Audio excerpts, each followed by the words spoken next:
So we do have the new packs, which are pretty interesting-ish. The prices are the 30, the 70, and 100. But you can select, you can only, I thought for a second, well, you get attribute scrolls. So you can actually go like super heavy on one element with the one on the right. The 31, if you really care about scrolls and one Devilmon, it could be useful for you. And then the 71 is a free blessing, which for some people is pretty nice, and then 30 scrolls is pretty decent. And then you don't forget to collect your free energy. I'm not sure how much it is. You can always collect it. And then if you buy more packs, you get more of these other rewards. But also the 100 pack has re-up. I might do some summons at the end. So let's look at the new units. Let's start with the net. Don't seem to have any leader skill. They are all attack based. They look pretty deep. No, only the dark has... Wait, that's strange. That only one unit has the an arena HP lead. That's pretty odd. So we can't really see the final stats here, what they have, but doesn't seem too high. Okay, let's just read the skills. So we actually, the reason I went in-game is because you can see the skill ups here as well. Attacks the enemy twice, recovering 30% of the inflicted damage and decreasing defense break for 2 turns with a 20% chance. So that means we up it by 5, 10, 15, that's 30, so it's 50% chance, so it's a double 15%, double 50% check, so it's 75% chance to actually land an armor break on this skill 1, which is decent amount. Well, armor break skill 1, there's a few more units that do that, but it's mostly pretty decent. Attacks all enemies, grant endure for 1 turn if the enemy gets defeated. Okay. Increases your defense by 50% of your attack power when the battle begins. It's like a semi-Leona-ish kind of thing. And inflicts additional damage proportional to your defense when you're getting turn. Critical hits won't occur. So I think that's a thing with all of them, that the critical hits do not occur. And that will have some interesting mechanics. I think something we don't really see as of yet, but I think will be used at some point. So we have same goes slash, then we have for second skill attacks all enemies 2 times and recover the inflicted damage. So they're kind of bruisers. So they're kind of like vampire-ish bruisers without being on vampire. And they cannot be crit. So they actually have some decent bruiser mechanic. I think these units are gonna be hard counter to, for example, MSTs, Zenobia, Clara, Shainas in Siege and that kind of stuff. I think these units are pretty good in Siege offense because you can throw them into stuff that's probably a lot of crit rate. They can't really crit you. Sure, they can still armor break you and that kind of stuff, but I think I can see the use of the unit. Increase your attack power up to 200% whenever a monster except yourself get a turn. That's 250% is a lot, but stacking 25 is gonna take you a long time as well. But I can see this one work-ish, yes. Then we have same go slash, blade slaughter, same as the fire one, and this one decreases your current HP by 20% each turn, inflicting additional 20% of your lost HP when you attack.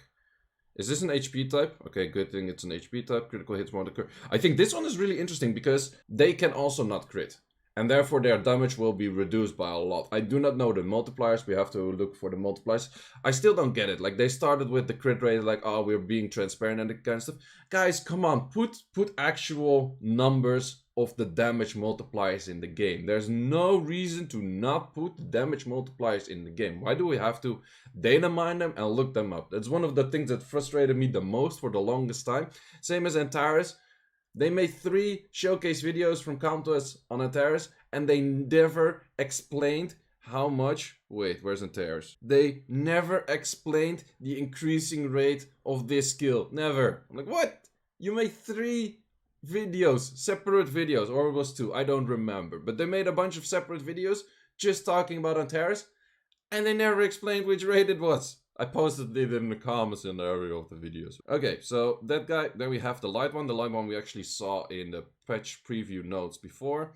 And it has the same S2 as the fire one. And then S3 is counterattacks the enemy if the damage you receive is less than 25% of your max hit critical hits won't occur. Less than 25%, so he's gonna counter hit everything that does like chip damage. So Changpang S3, Okeanos S3, but then he's stunned. But, yeah. A lot of those like AoE chip damage, he will start using his skill. Is he an HP type? Yes, he's HP type. So we have, I think, 2 attack types, 2 HP types, and then the last one is an attack type as well, which has a lot more HP than the rest. No, he's this is a 5-star. Wait, what? This is a net 5?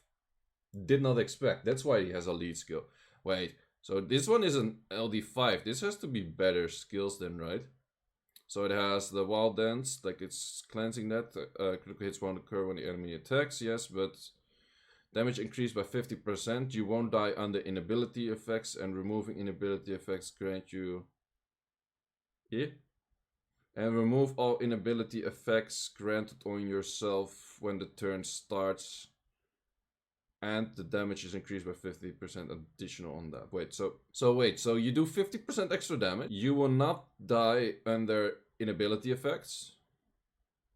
Remove all inability effects granted on you when the turn starts. That's kind of like Pater. And you additionally also do 50% extra damage. So do you do 100% extra damage? This might be an interesting one. Okay, therefore it's LD5. Does people have it yet? That seems interesting. Maybe I misunderstood it. I'm still sleepy. Sorry for that, but that seems pretty interesting. Okay, let's look at... Wait, what are the names? The names. Ooh, they get base speed increase. This one has 115 base speed. Base speed. Well, that's always a thing, right? So, yeah. We have Kaki. This is the weird version of Taki, right? Sorry, my man. Suki, Fuki, Kinki, Onmyouji. This one's pretty dope. I'm liking the dark one. I'm definitely liking the dark one. But yeah, it's an LD5. And it has a base speed. It also has the base speed increase. Ooh, this unit is good. I think this unit can be ball. It's an LD5, so it better be good. Better not be Jara level. But yeah, okay, that's a pretty dope unit. So then let's look at... Whoa, I see a speed leader. 24 speed leader skill. Wait, what are the others having? Are we more of those? No, just the fire one. So the fire one is another speed lead. That is hella interesting. And it's an AoE speed lead. Or like not AoE. It is an overall speed lead. It's not just arena speed lead. It is a straight up speed lead. So Tomu is probably going to be an interesting unit just because of the speed lead. So what are we talking about? We are talking about attacks enemies and remove one beneficial effect with what? 75% chance. That's not too great, I guess. Then 3-turn cooldown, it will go down to, or it's a 4-turn cooldown, it will go down to 3 turns. Attacks the enemy, suppresses the target, excluding boss for 2 turns. The suppressed target will have 50% reduced HP if the target uses a skill with a cooldown. So how I thought about this is like a silence, and a silence that is, how do you say it? You could ignore the silence and you pay half of your HP bar with it, like in RTA. In normal stuff, like things are gonna spam their skills or not, or they're gonna derp, so you never really know. But the cold time is pretty low. It's just 3 turns, so you can actually spam this, and it is supposedly still doing damage because you have like a damage increase multiplier on it. So it actually does some extra damage as well. It is a support unit, but I can see the use of this, because at some point you do want to use your skills, and then if you, especially if a unit procs or something, and you kind of have to use your cooldown skills and that kind of stuff. So, okay. Yin Yang Bounded Circle attacks all enemies to increase the duration of harmful effects granted on them by 1 turn each. Absorb the attack bar. Man, this is... If you combine this with Gianna, so Gianna S3 into this, and this thing has a speed lead, I'm feeling it. I feel like that's... The issue why Dark Ryu is difficult to set up, because this is pretty much like a similar Dark Ryu-ish kind of thing. Difference is that, well, this is a pretty high cooldown. Dark Ryu is also pretty high cooldown. But the issue is Dark Ryu, you need that much setup and that much preparation that you cannot really fit in another speed lead with, unless you have like Neftis or something. But with this, This thing is a speed lead, so this thing Gucci, I'm liking it. So we have a HP lead on this one. Oh, we can actually see the awakening. So this is an accuracy awakening, accuracy awakening, accuracy awakening, accuracy, accuracy, accuracy. Okay, so all of them are accuracy awakens. That's good to know. Then we have same as all of the others. Okay, summon the soul of a dead ally and uses the target skill once. At this time, the target's passive skill will not apply. When used on a living ally, granted soul protect will be granted for 2 turns. So, wait, you just revive a unit to do a skill once? Eh. I'm not sure if that's good. I'm not sure how that would work. Like, if you, let's say, revive a ragdoll, can you torrent someone? Because he's low HP or something? I don't know. But you're just using a skill once. But that also means the skill can be on cooldown. So let's say you do Gianna S3, Gianna dies, I use this skill, I can still use Gianna S3. Or how would it work with like Molong? Like Molong dies, you use Molong S3, can he... That's gonna be so many weird interactions. I really want this... I would really want to try this unit because that's... It's a really weird reviver, but it has like an interesting taste to it. And then third skill, all things in nature apply all harmful effects granted on the battle to each enemy for 1 turn and apply all beneficial effects to... Wait. So every unit gets every buff and every debuff. I thought about this before, that a unit should have that. And it can have some weird mechanics with that, because if you give like every buff and every debuff... Wait, it includes silence, and silence is a little bit annoying for that. If it yeah, it would include silence and oblivion. But if you can then transfer all of that to one unit, would be so funny. But you can't really transfer it, like, for example, Honeybee Friends from Valeria and Herney and that kind of stuff. But might have some niche usage here, but I don't really feel like this is one of the better ones. The other ones, well, the other one, you're competing with a speed lead on one, so yeah. Okay, so we're talking resistance lead. Resistance lead is actually, it's underrated. It can be pretty good for like siege defense kind of stuff. So what are we talking? We're talking Karma too. So Karma is a pretty decent skill. Would this be a good defense unit? Like siege defense? Could work, could work. Recovers up to 25% of the attack bar if the enemy uses a skill cooldown. The skill cooldown of Karma resetted if suppresses effect granted on the enemy gets activated. Ooh, this one is good. This one is good. I'm liking this one. So every time that the this from Karma is activated, you get like -1 turn of Karma. So if you start using this on a unit and you land your Karma and they start spamming skills twice, you're pretty much already off cooldown. Well, almost. So yeah, that's not bad. That's not bad. And you recover 25% attack bar while they do it. So you get like a double buff on that. That's actually, I think this is a pretty good unit. I think this is a pretty good unit. So I'm liking the fire one. I'm liking the wind one so far. And from the other ones, I'm liking the dark one mainly, was an LD5. Okay, we got LD5 here with a defense lead. That's too bad. It has also summon past life spell, which is interesting. Yin Yang 5 elements passive. Limit the number of harmful effects on allies and beneficial effects on enemies by 1 turn. Ooh, that is pretty harsh. Because if people... I'm not sure how it would work with this skill in second. If this has like the... if this had Karma, I would have maybe been more interesting. I don't know. Or if this had a Speedly, would be more interesting. But you're only limiting, like... This is the counterpart of Nyx. This is legit the counterpart of Nyx. But the difference is that Nyx doesn't say anything about like how many buffs can you get. This thing says like, hey, your immunity from Validue is 1 turn. Yo, chill. Get the fuck out of my field. So this, I think, I'm in a Bruiser setup and someone's like heavy immunity on your ass. I feel like can be used. Can totally be used. Then we have the dark one, which has Karma again. And then this skill is grant. Well, this is so much text. Grants the curse of death on an enemy target, excluding bosses that cannot be removed.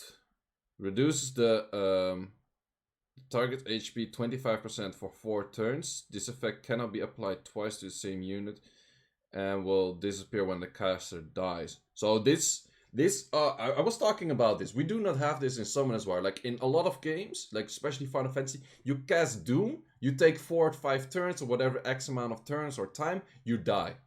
So this is pretty much the same thing. So, man, casting this on a Diana, switch, please do. It's like every switch 25%. Please switch, go for it, honey, go.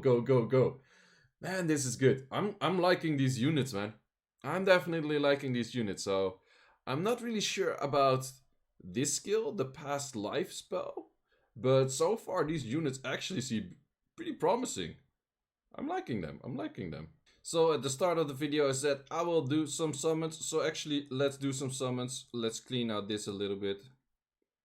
And let's actually do some summons. Well, we just start off with LDs first because I don't give a shit. And as you can see, I bought the 100 pack. Ha. Such a whale.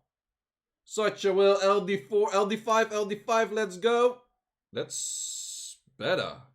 It's actually not bad. Better is new. I would have liked the Molly more, but Betta's new. I'm not gonna complain. Can we get another LD? LD Lightning! That's actually my first LD new unit in a really long time. Betta. Interesting. I normally never do any summon videos. The reason for that, I don't have the super overhyped feeling when I get something. Especially if it's that. But the thing is also, the more I skip a lot of lightnings, is also what I do. And when I save scrolls, I'm expecting to get something, and that's a misperception because you should not be expecting to get something. But that's what I have when I don't save scrolls. I just get stuff at some point, and then I'm like, ah, nice, got something from 1 or 2 scrolls. But if I save like 100 scrolls, I'm expecting like, I could get something, right? At least something. But you don't get jack shit from 100 scrolls. Everyone knows that. I only summoned the 2 bisons like afterward. Okay, there we have one. Which is the wind one? Which is the HP type one? I think this one can be interesting. Definitely interesting. Yeah, the issue is the net 5 you would actually double on, but the net 4 you're not gonna double on, like in the longest time. So before you actually get that one like fully skilled up and usable, is more difficult than the net 5. Lightning rates I can't complain around, but these are not the units. Okay, lightning rates I cannot complain about, but the units I'm getting, I'm like, what? And another lightning. Oh, no. Okay, so yeah, out of scrolls. Nothing too interesting. We did get this guy though. Awakens into resistance. I think he's an interesting bruiser, like in general. Okay, as I was about to turn off the thing, I went in for a summon. I bought one more pack, maybe. So yeah, we have this one, which I think is the other interesting one as well. I think this one is interesting. So too bad not the fire one. I think the fire one I would have really liked, but this one is pretty legit. So yes, sir, we're gonna make this. Pretty sure we're gonna make this. That is an interesting unit. So if you haven't yet subscribed to the channel, you're gonna find out how this unit works. Accuracy lead, let's go. Yeah, they're pretty cool. How many skill ups? That's 6 plus 3 is 9. That's not too much. Probably have the double months for it anyway. So another thing we currently have is the new monster special event. So event will run for 25 days, 24-ish days. And you can collect scrolls by collecting points, because I spent too many points already. You can go straight for like, we collect everything. Okay, for other people that might not have that many scrolls or summon that much, Might take a little bit to get these rewards. And then you can get one Onimusha warrior. That's cool, that's cool. What other stuff are we getting? Just your typical things. Enter battle. I think a lot of people are gonna clear this whole event in like one day. Just like me. Because everyone like that saved some scrolls. Yeah, if you save like 100 scrolls, you're already done with like the first part. And then the second part is pretty easy. So I think people are done with this event in like a day. Guys, stay tuned for those videos and see you later.